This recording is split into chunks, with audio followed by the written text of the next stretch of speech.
स्याद्वान्मोघलाञ्छनं जीयात्रलोकनाथस्य शासनं जनशासनं लोरसमसिते जयतं खलदीय संसारे दश दश दावरे दस दान पेणवोचे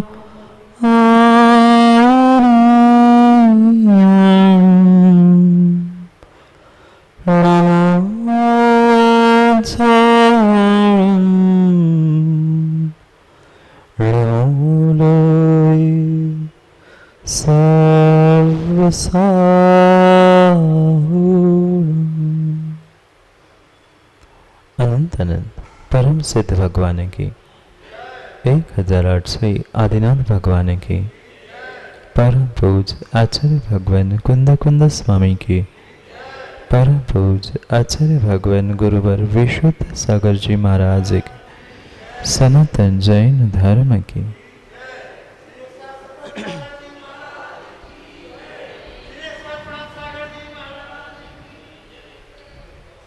अंतिम तीर्थेश वर्धमान स्वामी के शासन में हमसे विराजते और उनके पावन पीयूष देशना हम सभी के लिए परम उपकारी। अनादिकाल से हमारी आत्मा में जो जन्म जरा और मृत्यु रूपी रोग लगे, उन रोगों का उपशमन करने वाली कोई परम औषधि है तो वह एकमात्र यह जनवाणी। भव्यात्माओं, हम चाहे बचपन से 55 के हो गए, पर फिर भी हमारी आदत नहीं सुधरी। चाहे हम परमात्मा के चरणों में बैठे हो, चाहे घर में खाली बैठे हो, प्रत्येक व्यक्ति की आदत होती है वह कुछ ना कुछ करता ही रहता। चाहे वह अपने हाथों को हिलाता रहे, चाहे अपने पैरों को हिलाता रहे। हाथ पैर अगर क्वचित कदाचित रुक भी गए तो अपने मन को हिलाता रहे। शरीर की क्रिया फिर भी कभी हम रोक के बैठना जान चुके हैं, पर अपने मन और अपने विचारों को हम आज तक नहीं रोक पाए। बहुत सारे लोग हमारे पास आते हैं, कहते महाराज जी हमारा मन समझ में नहीं आता, क्यों ऐसा सोचता है। हम बहुत उसे संभालने का प्रयास करते हैं पर वह संभल नहीं पाता। मैं बहुत मन को रोकने का प्रयास करता हूं पर मन रुक नहीं पाता। मन कोई हाथी कोई तिर्यंच नहीं है कि उसे तुम बांध के रख दो। ये जो मन है, ज्ञान दर्शन मुझे मिला है, हमें उन साधनों का सदुपयोग करना था। बहुत अच्छी बात थी, बहुत अच्छी बात थी कि मन से, वचन से और काय से आप कोई भी कार्य मत करो। जब तक मन वचन काय से कार्य करते रहोगे तब तक कर्मों का आश्रव जारी रहेगा। और उस आश्रव को रोकने का प्रयास करना है तो हमें मन वचन काय की क्रियाओं को रोकना था। पर क्या करे, व्यक्ति इतना आदतों से लाचार है, उसे कई बार समझा दिया जाए पर वह व्यक्ति नहीं मान सकता। अगर मान ही नहीं रहे हो मानना चाहते ही नहीं हो तो आचार्य महाराज ही कह रहे हैं ठीक है, अगर मान ही नहीं रहे हो तो ऐसा काम कर लो जिससे कम से कम अशुभ से तो बचो। कम से कम सोचने का, विचार करने का ही तुम्हारा जो अभ्यास है वो छोड़ नहीं पा रहे हो, तो कम से कम दूसरों के बारे में बुरा सोचना बंद करके अच्छा सोचना प्रारंभ करो। कम से कम दूसरों के बारे में सोचना बंद करके स्वयं के बारे में सोचना प्रारंभ कर दो। हमें प्रयास वही करना था। कुछ ना कुछ करने की जब आदत पड़ ही चुकी है तो कुछ की जगह कुछ अच्छा क्यों नहीं करे। विचार करने की आदत पड़ी ही है तो क्यों ना दूसरों के लिए और स्वयं के लिए अच्छे विचार करें। एक क्षण, एक मिनट भी हम अपने भावों से, परिणामों से, विचारों से रिक्त, खाली नहीं है। होते हैं क्या? नहीं होते। परमात्मा के पास भी बैठे हो, व्यापार भी कर रहे हो, अन्य कोई कार्य भी कर रहे हो, नहीं भी कर रहे हो, माँ भोजन कर रहे हो या भोजन बना रहे हो, दोनों समय में हमारे दिमाग की, हमारे मन की परिणति सतत चल रही है। फिर ये हमारा जो ज्ञान दर्शन रूपी उपयोग कहीं भिन्न विषय में जा रहा है, पर वस्तु में जा रहा है, और अशुभ कर्मों का आश्रय जब कर ही रहा है तो कम से कम अशुभ से बचकर अपने आप में रहोगे तो शुभ तो मिलेगा। आदत व्यक्ति की बहुत बहुत बहुत खराब होती है, और एक बार जिसको जिसकी आदत लत लग जाए वह सुधरना मुश्किल है। मत छोड़ो आदत, मत छोड़ो आदत। उस आदत को भी सदुपयोग में लगाने का प्रयास करो। जो घूमने की, भटकने की, यहाँ वहाँ बैठकर चर्चा करने की आदत थी, उस आदत को सुधार कर अपने ही भीतर घूमने लग जाओ ना। अपने ही ज्ञान दर्शन को, अपने ही मन को, अपने ही विचारों को ही विचार का साधन बनाओ ना। मैं सोच रहा हूं, ऐसा अच्छा सोच रहा हूं कि बुरा सोच रहा हूं। दूसरों के बारे में तो राजेश हम दिन रात सोचते हैं, पर स्वयं के सोच के और स्वयं के विचारों के बारे में आज तक विचार नहीं। इसलिए हम अपने ही उपयोग को उपयोग में लगाने के लिए, अपने विचारों को विचारों में लगाने के लिए विहार कर रहे थे। कहाँ का? भीतर के ही जगत का। बाहर घूमने की आदत नहीं छूट रही है, घूमना ही है, भीतर घूम लो। जो अशुभ में घूम रहे थे, अन्य स्थानों में बैठ रहे थे, कम से कम अपने ही पास आकर बैठने लग जाओ तो बहुत सारे कर्म बंध से और बहुत सारे बीमारी से रुकोगे। आज सबको कहना पड़ रहा है अन्यत्र घर से बाहर अनावश्यकता, बिना आवश्यकता के बाहर मत निकलो, यहाँ वहाँ मत बैठो। क्यों कहना पड़ रहा है? वे कोरोना के डर से सब कुछ मानने के लिए तैयार है, पर व्यक्ति पाप और कर्मों से डरने के लिए तैयार नहीं। थोड़ा सा तो भय मुझे अपने लिए आना चाहिए कि अनादि से तो मैं भूल करता आया हूं, अब मुझे भूल नहीं करनी है। जब तक बार बार किसी वस्तु पर चोट नहीं होगी, बार बार अपनी गलती का एहसास नहीं होगा, बार बार उसे सुधारने का प्रयास नहीं करोगे तो सुधार होने वाला नहीं है। एक बार से कोई भी काम होने वाला नहीं है। परमात्मा बनने के लिए भी उन पारसनाथ भगवान को चंद्रेश जी 10 भव लगे थे, जो हमें ज्ञात है, जिसका इतिहास हमारे पास है। वे 10 भव, क्या उसके पहले भव नहीं लगे होंगे? लगे थे। 10 भव का पुरुषार्थ हमने जाना है, इसलिए हम कहते हैं 10 भव अभ्यास करके बार बार कर्मों पे चोट करनी पड़ी, बुरी आदतों पे चोट करनी पड़ी, तब जाकर वे भगवान बने हैं। फिर मुझे अगर भगवान बनना है तो कितना कितना पुरुषार्थ करना हो। महाराज जी, हम भी तो चोट करते हैं, हम भी तो चोट करते हैं। सुबह शाम जब समय मिले तब चोट करते हैं, पर किस पे? पड़ोसी पे, दूसरों पे, अपने आप पर, अपनी बुरी आदतों पर और अपने कर्मों पर हमने आज तक चोट नहीं की। क्यों नहीं की? क्योंकि आज तक हमें अपनी गलती का एहसास ही नहीं हुआ।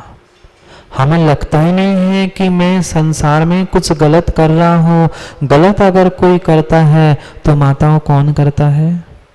गलत करने वाला दूसरा होता है और सही कहने वाला मैं होता। यही आदत सुधारनी होगी, उसके बिना काम बनने वाला नहीं है। हम सोचते हैं हम दूसरों को ठग रहे हैं, हम दूसरों को बहुत अच्छी मायासारी से अपना बनाने का प्रयास कर रहे हैं। भूल मत करना, तुम दूसरे किसी के साथ बाह्य जगत में कुछ भी नहीं कर रहे हो। दिख जरूर बाहर रहा है पर हो सब कुछ अंदर रहा है। दर्पण में देखा आप लोगों ने? माताओं, आप तो दर्पण में देखते ही नहीं होंगे ना। दर्पण में कौन दिख रहा था? दर्पण के में कौन दिख रहा था? जो दर्पण के सामने आता है वो ही दर्पण में दिखता है। पर दर्पण में आप गए थे? दर्पण में चंद्रेश जी आप गए थे? दर्पण में नहीं गए थे ना। दर्पण में आपका प्रतिबिंब भी गया था। आप में थे, दर्पण दर्पण में था। पर दोनों का निमित्त नैमित्तिक ऐसा संबंध हुआ कि आपको लग रहा था कि मैं दर्पण में चला गया, मेरा प्रतिबिंब दर्पण में है। पर भूल मत करना, दर्पण में आप नहीं थे, आप में दर्पण नहीं था। ऐसा ही बहुत बहुत बहुत बड़ा भ्रम मेरे भीतर है कि मैं इसके लिए कर रहा हूँ, घर परिवार के लिए कर रहा हूँ, घर परिवार में ले लिए। ये बहुत बड़ी भूल है, भ्रम है। मैं बाह्य जगत में किसी का कुछ भी नहीं कर रहा हूँ। मेरे अंतरंग जगत में ही मैं अपने पुण्य पाप कर्म सब कुछ को प्राप्त कर रहा हूँ। कितना बड़ा भ्रम है। महा ठग अगर कोई है तो मैं ही महाठग हूं। जब तक मैं बाह्य जगत में दूसरों को अपना बनाने का, अपने आप को दूसरों का बनाने का प्रयास करता रहूंगा, तब तक मैं स्वयं में महाठग हूं। ठग नहीं जानते? जो ठगता है, मायाचारी करता है, उसे ठग कहते हैं। और सबसे बड़ा महाठग अगर कोई है तो मैं हूं, क्योंकि मैं दूसरों को ठगना चाहता हूं, दूसरों को अपना बनाना चाहता हूं। जो जिसकी परिणति बाह्य जगत में चल रही है वह कभी भी ईमानदार हो ही नहीं सकता। ये सब कुछ आना जाना, बैठना उठना, खाना पीना, ये सब परिणति मात्र और मात्र बाह्य जगत की है। अंतरंग जगत में हमें राजेश कुछ भी नहीं करना है, कुछ भी नहीं करना है। मात्र हाथ पे हाथ रख के बैठना है और उससे ही ध्यान की प्राप्ति और ध्यान से ही मुक्ति की प्राप्ति संभव है। कितना ध्यान किया, कितना ध्यान किया। हम भी वकील साहब ध्यान करते हैं। आप लोग करते हो क्या? आप भी ध्यान करते हो राजीव? सुबह से उठकर शाम तक ध्यान के अलावा और कुछ भी नहीं करते। पर अंतर इतना है कि आपका ध्यान आपको नरक निगोद में ले जाएगा और इनका ध्यान इनको सिद्ध, मोक्ष और देवतत्व को प्रदान करेगा।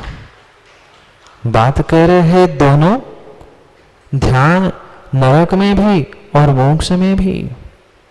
वही अंतर हमें समझना है। हम आज तक रहस्य को आगम के समझ नहीं पाए, नहीं समझ पाए।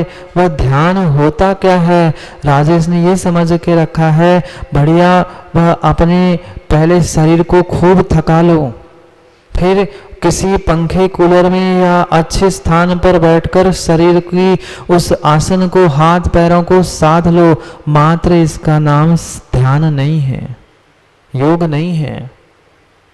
मन, वचन और काय, इन तीनों योगों को जब तक रोक नहीं पा रहे हो तब तक वह ध्यान कार्यकारी नहीं है, ध्यान ही नहीं है। अगर ध्यान है शरीर से तो ध्यान कर रहा है और मन में पानी की आकुलता है। याद है क्या? मेंढक कौन बना था? कौन बना था मेंढक? ध्यान करने वाला ही मनुष्य मेंढक बना था। राजीव समझ में आया क्या? ध्यान करने वाला मेंढक वह सेठ जी ही मेंढक बना था और पुनः ध्यान करने वाला भक्ति करने वाला वह मेंढक देव बना था। विशेष कहने की आवश्यकता नहीं, आप सब ज्ञानी हैं, समझदार है, समझना। क्योंकि चंद्रेश जी कथाएं तो हमने खूब सुनी, खूब दूसरों को सुनाई, पर स्वयं की व्यथा आज तक नहीं समझ पा रहे हैं। हमें व्यथा को ही समझना है। सब कुछ होने पर भी मुझे क्यों कुछ नहीं मिला? क्योंकि आज तक मेरा ध्यान उस पर था कि दूसरे का ध्यान कहां पर था, कहां पे है? संसार का प्राणी मात्र इसीलिए परेशान है कि मेरा ध्यान उस पर है कि दूसरे का ध्यान किस पर है। मंदिर में भी बैठे बैठे माता पूजा करते हो, किस पर ध्यान होता है? किसने कैसे वस्त्र पहने, किसने कैसे द्रव्य लाई है, कौन कहाँ बैठा है, कौन आ रहा है, कौन जा रहा है, पूरी दृष्टि पूरा ध्यान उस पर है। परमात्मा कैसे है, काले की गोरे, पता ही नहीं है। हाँ, ऐसे भी जीव होंगे विमल भैया, सालों से पूजा कर रहे हैं, पर ये नहीं पता होगा कि कौन से वेदी पर कौन से रंग के कितने भगवान हैं। 50 साल बीत गए पर ध्यान नहीं है। ध्यान भगवान की तरफ कहाँ है? हमारा ध्यान दूसरे का ध्यान कहाँ है, उस पे है। ध्यान ही एक में ऐसा साधन है जो हमें नरक भी ले जा सकता है, निगोद भी ले जा सकता है। 7वें नरक से लेकर वह मोक्ष तक लेने जाने की शक्ति अगर है तो ध्यान में है। मंगलाचरण समझ रहे थे चंद्रेश जी? कुंद कुंद स्वामी उस ध्यान की ही परिभाषा करने वाले हैं। मंगलाचरण समझ रहे थे, कल याद है ना? रणमयूण सब सिद्धे, जितने जितने संसार के सिद्ध हैं उन्हें सभी सिद्धों को कल नमस्कार करके आचार्य महाराज आज और हमें कुछ आगे कहने वाले थे।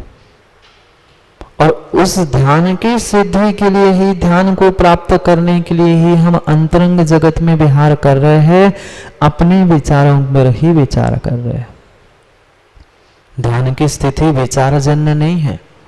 ध्यान करते समय जीव विचार नहीं करता, पर विचार कर करके ही बाद में ध्यान की अवस्था प्राप्त होगी। जब तक उस वस्तु को प्राप्त करने के भीतर भाव भावनाएं नहीं है, तब तक वह वस्तु प्राप्त होने वाली नहीं है।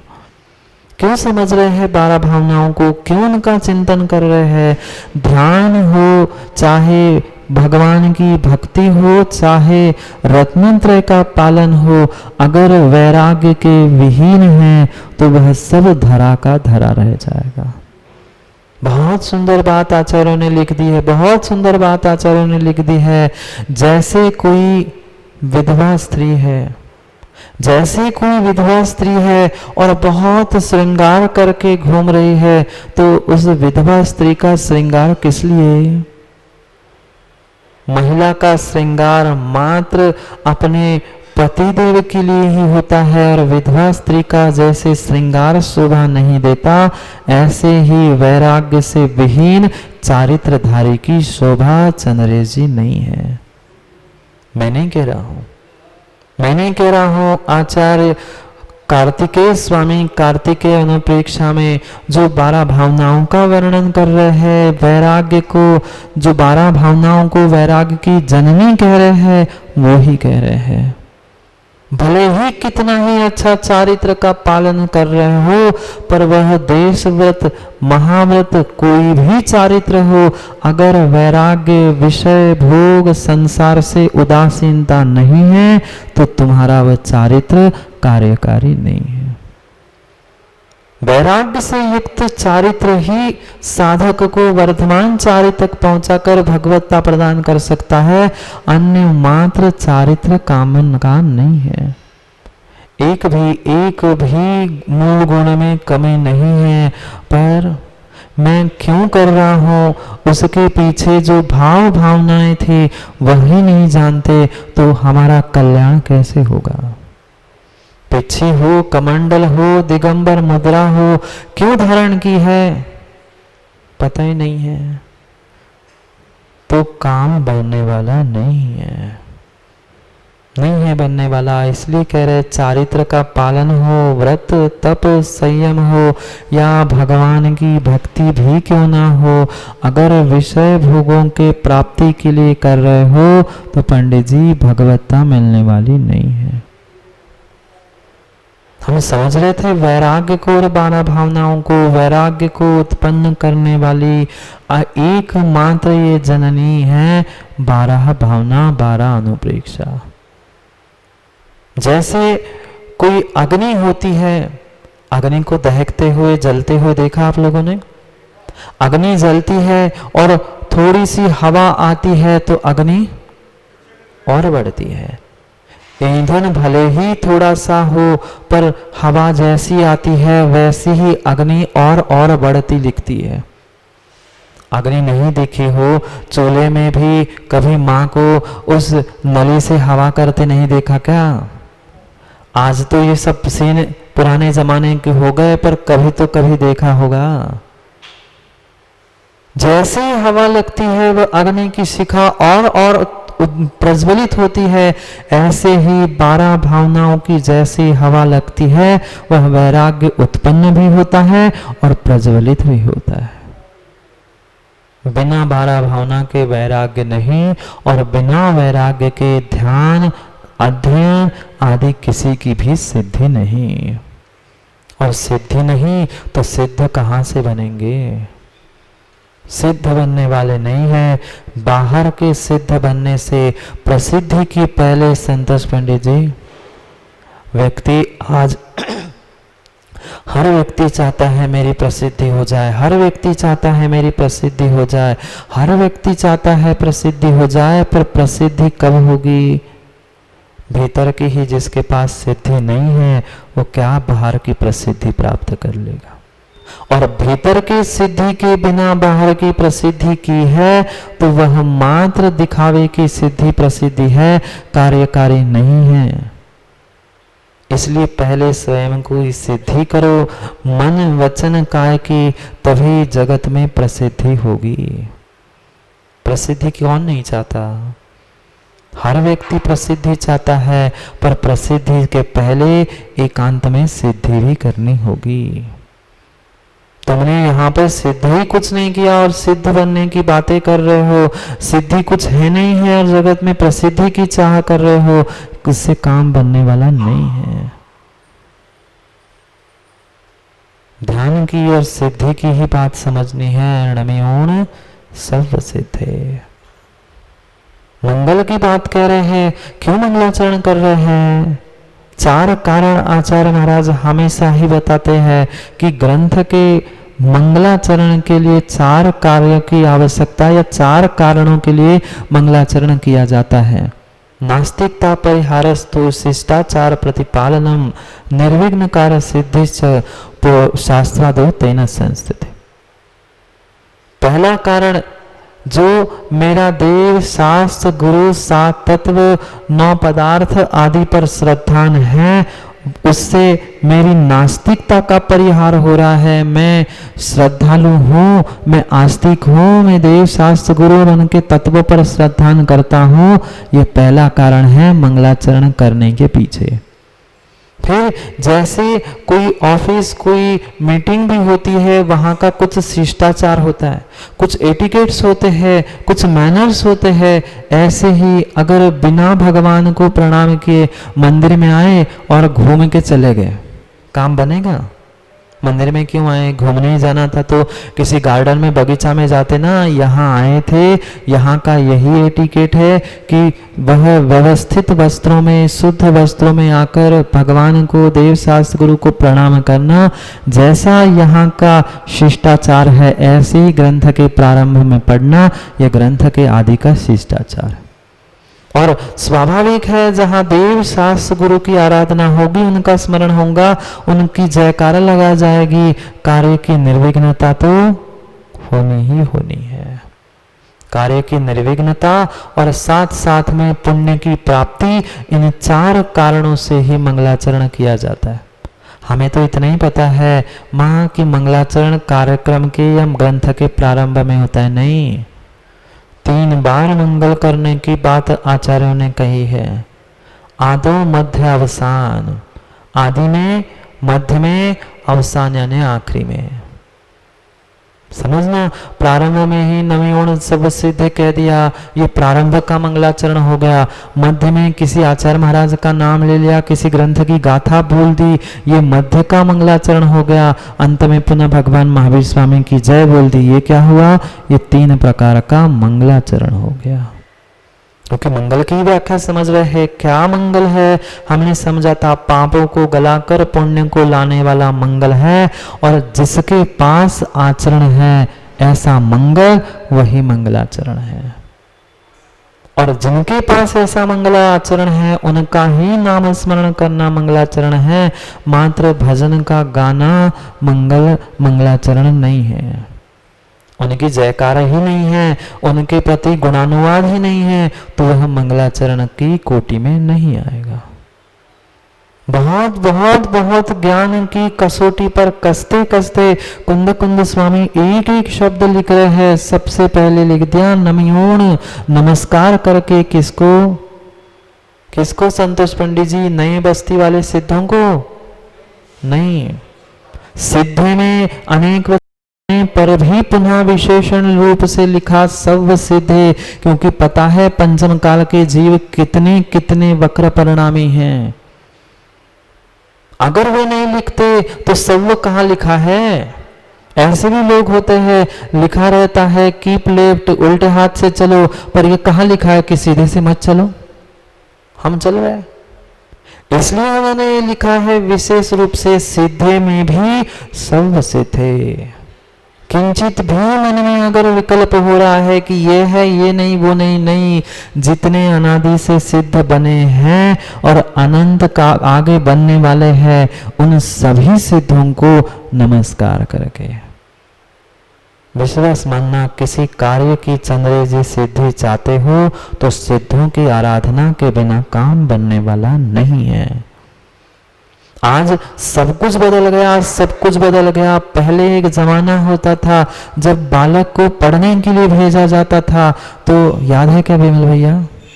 आपको हो नहीं हो, और कोई बुजुर्ग होगा उनको याद होगा, पढ़ने के लिए भेजा जाता था तो पहले उस पाटी पर कुछ लिखा जाता था। पता है क्या? नहीं पता। हमें बहुत सारी आगम की विधाएं नहीं पता। आगम में तो लिखा है जब किसी की विशेष शिष्य को या किसी व्यक्ति को पढ़ाई शुरू करनी है तो पहले उसे सिद्धों की पूजा करनी होगी। सिद्धि चाहिए ना, प्रसिद्धि चाहिए ना, तो पहले सिद्धों की आराधना तो करो। पूछ रहे थे ना सिद्धों को और अरहंतों को 2 अलग अलग क्यों किया? चंद्रिदी ये कारण है, पहले सिद्धि चाहिए, ग्रंथ की सिद्धि चाहिए, इसलिए सिद्धों को नमस्कार किया। क्या लिखते थे नहीं पता, मैं बता दूंगा तो समझ में आ जाएगा, याद आ जाएगा। ओना मासी, संतोष पंडित जी कह रहे ओना मासी धम, ना बाप पड़े ना हम, ऐसा नहीं। हमने शब्दों का भी कैसा दुरुपयोग कर दिया। ओ ना मा सी धम का अर्थ था ओम नमः सिद्धम। हमें कुछ भी नहीं पता। सामान्य लौकिक विद्या को प्राप्त करने से पहले बचपन में ऐसे उस स्लेट पर, पाटी पर लिखा जाता था। पहला शब्द कोई लिखने के लिए सिखाया जाता था तो ओ नाम, क्योंकि ओम लिखना ये कठिन था इसलिए उसका ही सामान्य भाषा में ओ ना मा सी धम ऐसे लिखा जाता था। उसका अर्थ ही वकील साहब ये था ओम नमः सिद्धम, ओम नमः सिद्धम। पर हमने कहा ना संतोष पंडित जी ना क्या ओ नमः सिद्धम ना बाप पड़े ना हम, नहीं। कोई भी कार्य की सिद्धि के लिए सिद्धों की आराधना आवश्यक है। आप विश्वास मानना, कोई कार्य अगर नहीं बन रहा और आप सिद्धों की आराधना करके कार्य प्रारंभ करना कैसे नहीं बनता है देख लेना। पर हमें पता ही नहीं आगम की विधा है। हम तो इतना ही जानते हैं पंडित जी, इनका काम कराओ, उनका कर्म कराओ। पंडित सबके दूसरों के काम करते हैं पर स्वयं का काम उनका आज तक नहीं हो पाया। हुआ क्या? नहीं हुआ, क्योंकि हमने जो कुछ भी किया कराया वह सब कुछ परान्मुख होके कराया, स्वाधीन होके आज तक कोई श्रद्धा से कार्य ही नहीं किया। नमोन सर्व सिद्धे, सभी सिद्धों को नमस्कार करके। कैसे सिद्ध? आजकल तो बहुत सारे सिद्ध है, गुटका सिद्ध है, पादुका सिद्ध है, लोहा सिद्ध है, अंजन सिद्ध है। उन सिद्धों की बात चल रही नहीं। भ्रम मत पाल लेना, उसमें वो सव्य में वो नहीं आने वाले हैं, इसलिए निषेध करने के लिए आगे उनके विशेषण भी कह दिए। पहले सभी सिद्ध कह दिया, पर सभी सिद्ध कौन? ये लौकिक सिद्धि प्राप्त करने वाले सिद्धों की बात नहीं चल रही है। फिर आगे लिखा, झाणुत्तम खवदि दीह संसारे। श्लोक लिखा है, देख लो। नमोन सर्व सिद्धे झाणुत्तम खवदि दीह संसारे। जिन्होंने जीत लिया है दीर्घ संसार को। कैसे? झाणुत्तम, ध्यान के द्वारा नहीं, ध्यान के द्वारा नहीं, बिल्कुल ध्यान के द्वारा नहीं, उत्तम ध्यान के द्वारा। ध्यान के द्वारा कहोगे तो ध्यान से नरक भी निगोद भी होता है, पर वे दुर्ध्यान हैं। 4 प्रकार के ध्यानों में से 2 खोटे दुर्ध्यान हैं, आर्द्र रौद्र। सामान्य ध्यान कह दो तो उनका भी समावेश हो जाएगा। इसलिए सोच समझकर कुंद कुंद स्वामी ने लिखा है, झाणुत्तम खवदि दीह संसार। सामान्य ध्यान से नहीं कर्मों का क्षय होगा, आर्द्र रौद्र ध्यान से कर्मों का आश्रय बंध ही होगा। और कर्मों का अगर क्षीण करना है, निर्जरा करनी है, तो उत्तम ध्यान की ही आवश्यकता है। धर्म और शुक्ल, शुक्ल नहीं कर पा रहे हो, शुक्ल नहीं कर पा रहे हो, शुक्ल ध्यान वर्तमान में संभव भी नहीं है, कम से कम धर्म ही ध्यान कर लो। पूर्ण रूप से धर्म ध्यान भी अंग्रेजी श्रावकों के लिए नहीं है, पर कम से कम क्या विपाक विचय आदि धर्म ध्यान नहीं कर सकते? करने को तो बहुत कुछ कर सकते हैं, पर महाराज कहाँ समय है? हमें 10-15 मिनट शांति से भगवान के सामने भी बैठने का समय नहीं है, फिर आत्मा के पास बैठने का कहाँ से समय मिलेगा? ध्यान ध्यान, ये जैन दर्शन की एक ऐसी अद्भुत अद्भुत अद्भुत कला है कि इसी कला को लेकर सबने अपनी अपनी बात और अपनी अपनी पद्धति प्रारंभ कर ली। किसी ने कुछ नाम रख दिया, किसी ने कुछ नाम रख दिया, किसी ने कुछ नाम रख दिया, पर सबका अगर कोई ओरिजिन है, सबका कोई स्रोत है, तो ये जैन दर्शन और जैन आगम है। हाँ, किसी ने विपश्यना कह दिया, किसी ने और समाधि कह दी, किसी ने और कुछ कह दिया, किसी ने योग कह दिया, पर मूल स्रोत कुछ है, तो यह है ध्यान। ध्यान से ही कर्मों का आश्रय और ध्यान से ही कर्मों का संवर निर्जरा संभव है। अंतर इतना है, जो राजीव अब कहो ध्यान नहीं करते ना, दुकान में बैठे बैठे आर्द्र रौद्र ध्यान, घर परिवार में बैठे बैठे आर्द्र रौद्र ध्यान के अलावा और कुछ भी नहीं करते। आदत है, क्योंकि हमारी कुछ ना कुछ करते रहना, हाथ पैर से नहीं करे तो दिमाग से मन से तो करते ही रह रहे हैं, कर्म का आश्रय हो रहा है।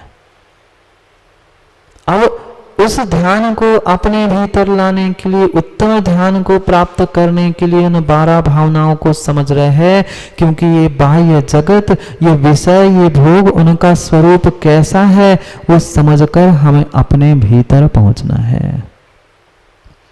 भीतर पहुंचे बिना अपने उपयोग को, अपने ज्ञान दर्शन को अपने ज्ञान दर्शन में, अपने उपयोग में लगाए बिना ध्यान संभव ही नहीं है।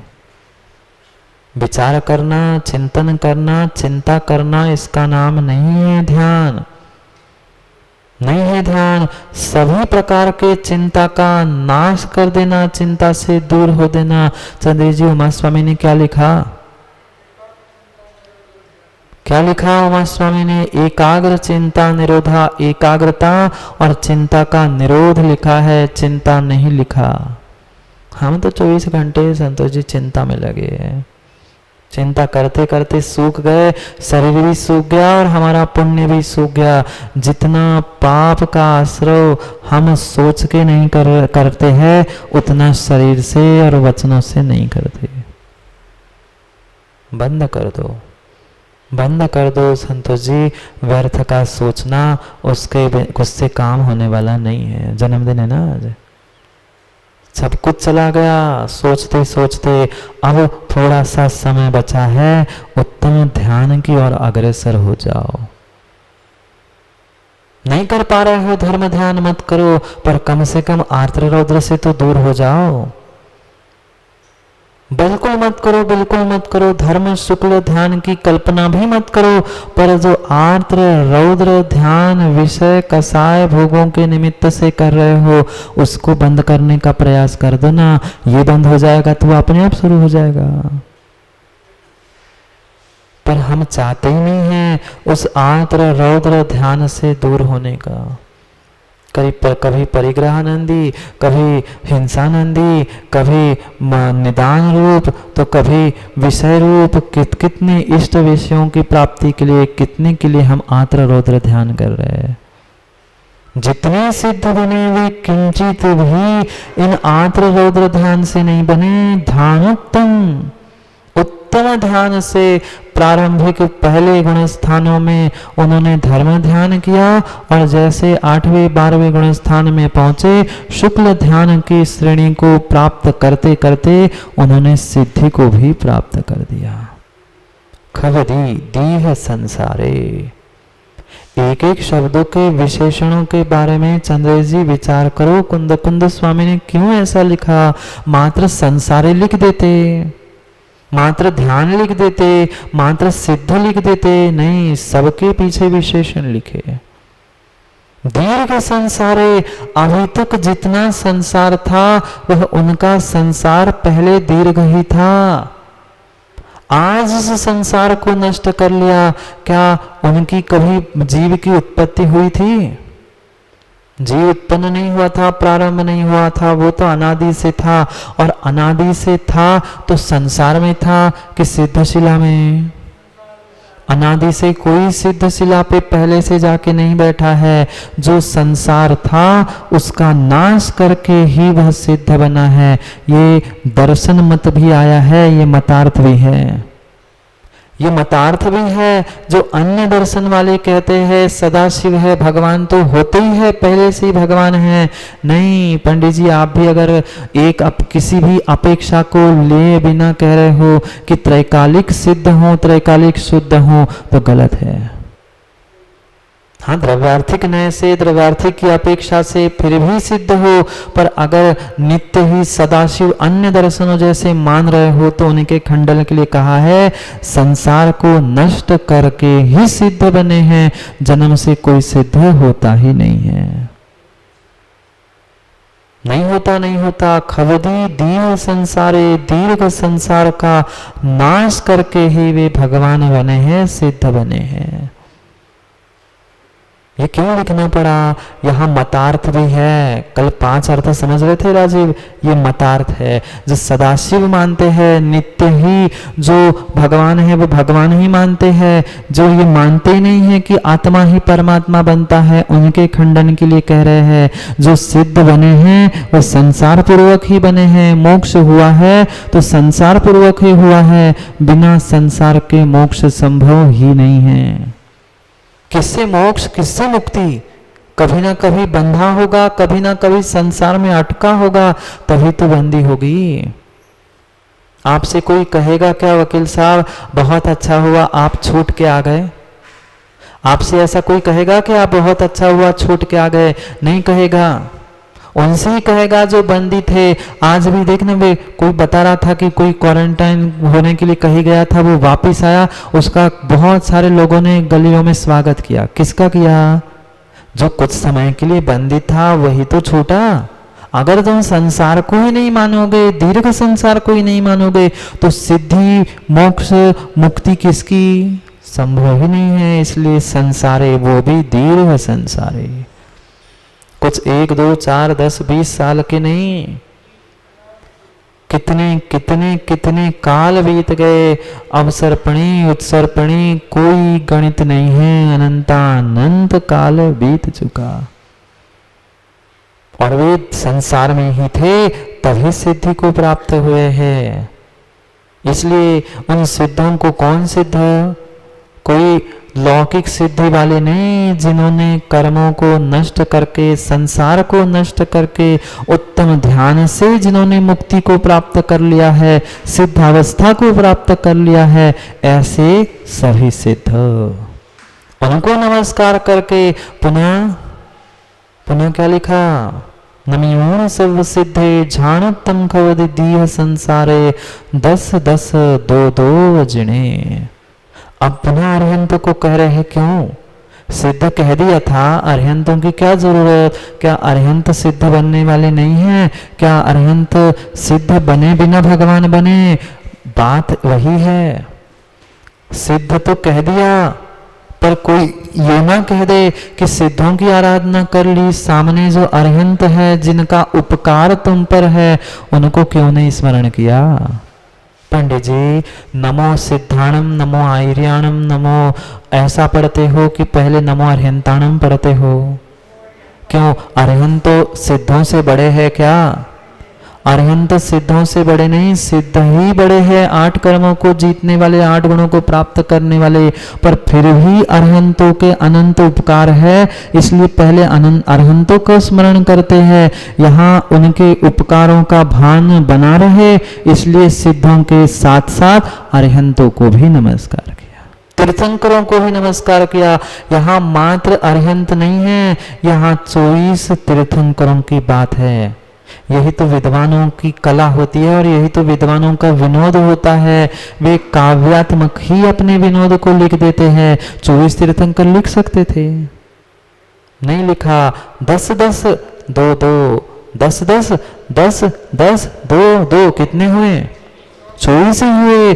पर ये कहने की कला थी, कहने की शैली थी।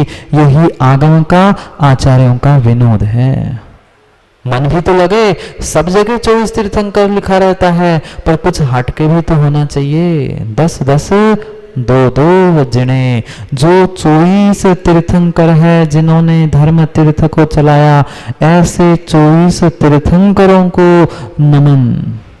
पहले सिद्धों को किया, अब 24 तीर्थंकरों को नमस्कार करके 10 2 अणुपेहणम वोचे। पहले 3 चरणों में, मंगलाचरण के पहले 3 चरणों में आचार्य महाराज ने अपने इष्ट को, प्रभु को, भगवान को नमस्कार किया और आखिरी चरण में कहा 10 2 अणुपेहणम वोचे।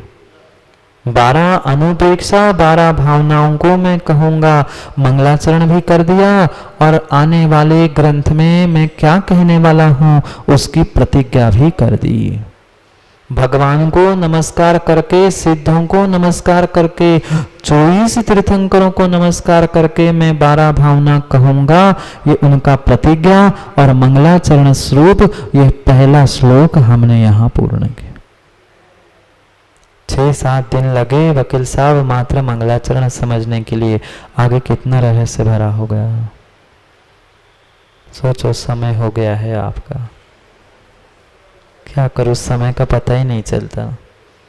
ऐसे ही कब समय का क्या हो जाए कोई भरोसा नहीं है। उसके पहले विमल भाई समय को अपने समय के लिए समझने का प्रयास करो।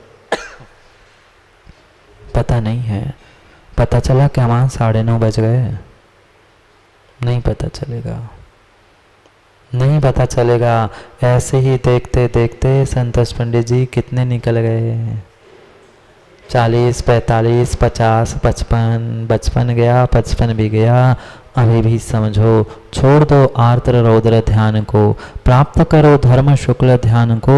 उसके बिना काम नहीं होगा और उसे प्राप्त करने के लिए हमें बार बार बार बार बार बार चोट करनी होगी अपनी स्वयं की गलतियों पर गलती पहले माननी भी होगी, तभी तो चोट होगी। आदत नहीं छूट रही, आदत नहीं छूट रही है तो कम से कम आदत की स्थान को बदलने का ही प्रयास करो। कुछ करने की जो आदत है, कुछ सोचने की जो आदत है, वह कम से कम कुछ की जगह कुछ अच्छा सोचो और कुछ अच्छा करो तो नियम से कल्याण होगा। उस अच्छा सोचने के लिए, अच्छा करने के लिए, उन्हें 12 भावनाओं के बारे में और समझने के लिए पुनः समय पर समय की बात करने के लिए कल पुनः समय पे मिलते हैं, क्योंकि समय पे किया गया काम समय को दिलाता है। बोले भगवान महावीर स्वामी की